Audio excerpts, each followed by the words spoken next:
Arian Foster joining me in studio. I got my late midnight voice going on right now. You do. Yeah. I figured I'd just step back and let you talk that way. And if the ladies want the MP3, I mean, it's on sale. Do you want to say some of the on iTunes? Why don't you do this? Why don't you say some of the top 8 or 10 words that people were sending to you in your deep Arian Foster voice that they were sending to you on Twitter? All right, you ladies ready out there?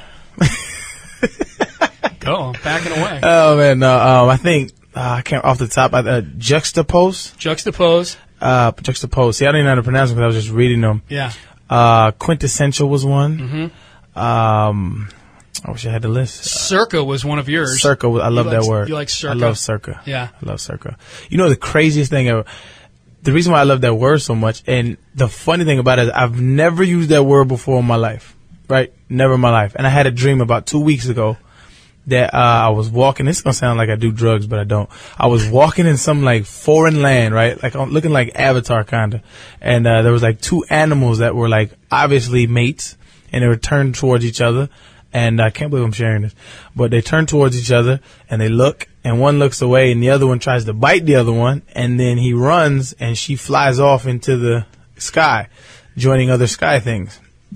And it looked like one of the coolest movies ever. And, the credits rolled, and it was called Circa. That was the name of the movie in my dream, and I've never used that word before in my life. It was the wildest thing ever. We're going to get hashtag Circa going on Twitter That would be lovely. But, hey, don't nobody steal my movie idea. I might want to delve into producing. Just put it on the radio. We can't control everybody. I already got the patent for it, so. Nice. Arian Foster joining me in studio for his weekly visit on Yahoo Sports Radio. Arian, great stuff as always.